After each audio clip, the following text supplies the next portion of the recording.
saya, Lieke Gietang SMAK selaku akademisi dan praktisi di bidang perpajakan, akan mempresentasikan gagasan saya sebagai calon master penguji Lembaga Sertifikasi Kompetensi Perpajakan dengan tema prosentase jumlah peserta didik yang mengikuti uji sertifikasi kompetensi. Berbekal sertifikasi kompetensi, sumber daya manusia yang kompeten merupakan salah satu pilar utama dalam membangun kekuatan daya saing.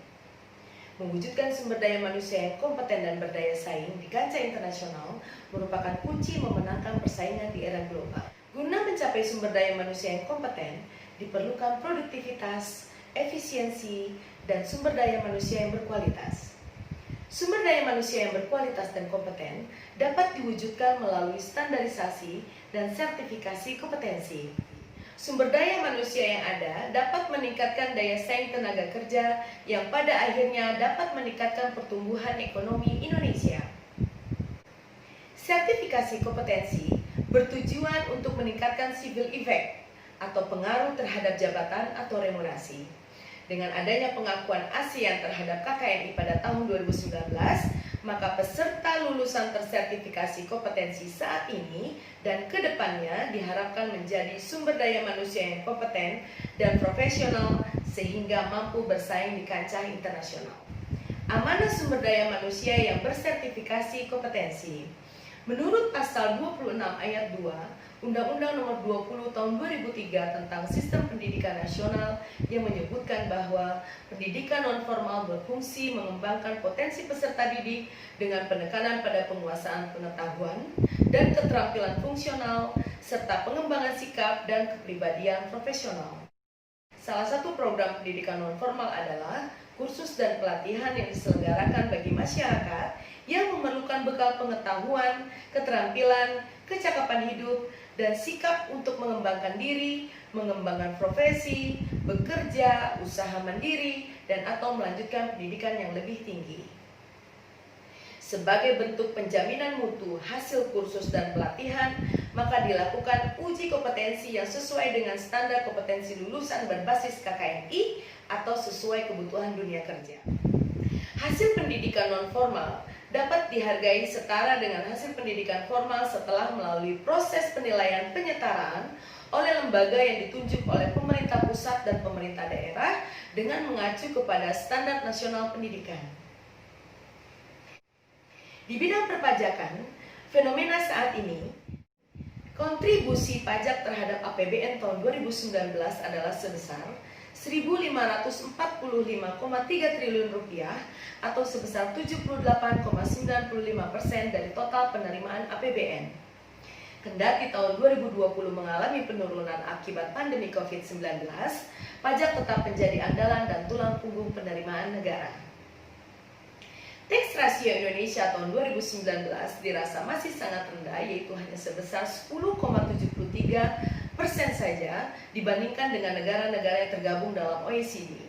Hal ini disebabkan karena kompleksitas peraturan perpajakan yang sangat sulit dipahami oleh masyarakat, khususnya oleh wajib pajak. Dan per November tahun 2020, jumlah pegawai pajak yang tercatat di Direktorat Jenderal Pajak adalah sebesar 44.784 pegawai. Hal ini disandingkan dengan jumlah wajib pajak yang tercatat di Direktorat Jenderal Pajak per November 2020 sebesar 42 juta wajib pajak.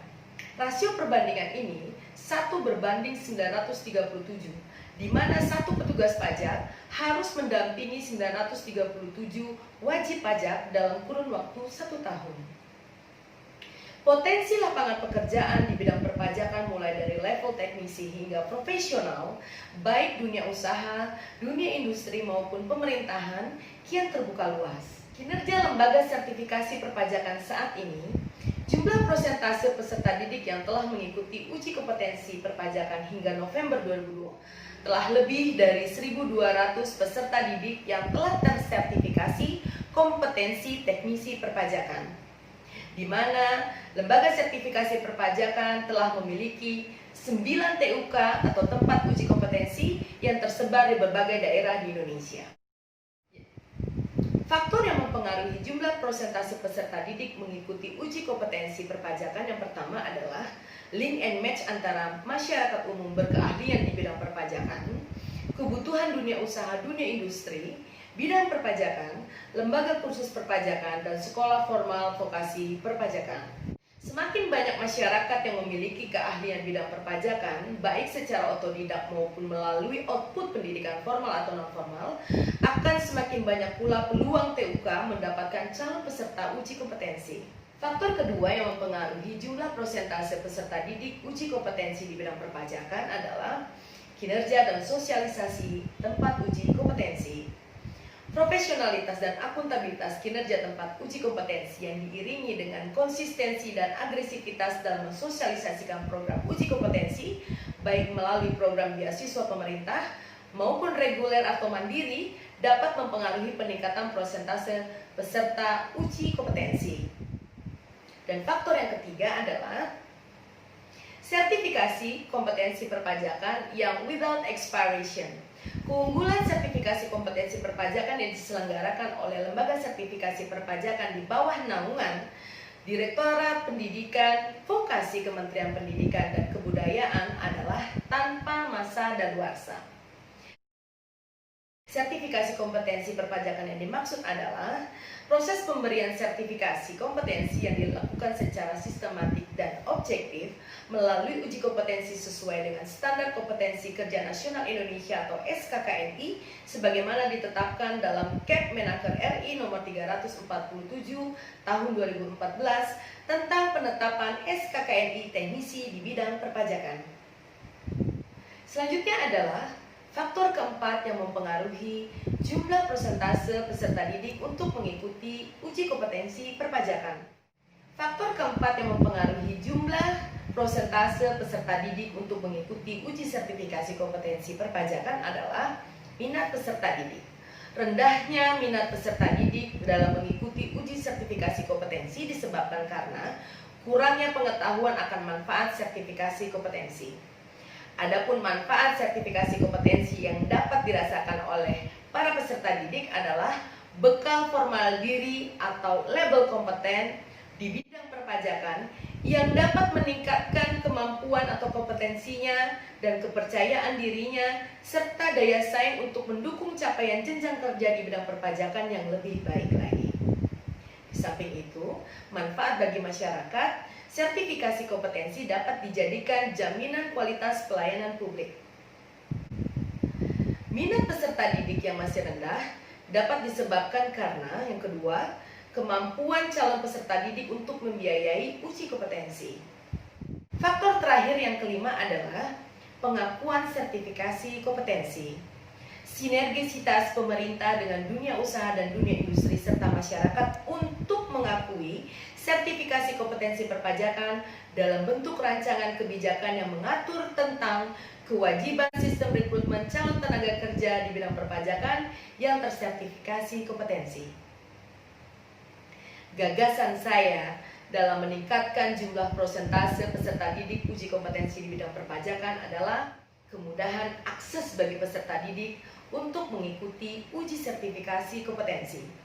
Adapun cara yang dapat ditempuh yang pertama adalah perluasan jumlah tempat uji kompetensi perpajakan baik di tingkat provinsi, kabupaten maupun kota. Cara yang kedua adalah profesionalitas lembaga sertifikasi kompetensi melalui percepatan realisasi sertifikasi kompetensi diiringi peningkatan kualitas penguji. Cara yang ketiga adalah sosialisasi eksistensi tempat uji kompetensi dan lembaga sertifikasi perpajakan melalui workshop, seminar, kompetisi lomba, serta beasiswa. Dan yang terakhir, cara yang dapat ditempuh adalah intervensi pemerintah dalam bentuk kebijakan, yaitu berupa bantuan beasiswa uji kompetensi dan kebijakan standarisasi rekrutmen calon tenaga kerja yang tersertifikasi kompetensi. Demikian pemaparan gagasan saya sebagai calon master penguji dari Lembaga Sertifikasi Kompetensi Perpajakan. Terima kasih. Billahi taufiq wa hidayah. Wassalamualaikum warahmatullahi wabarakatuh.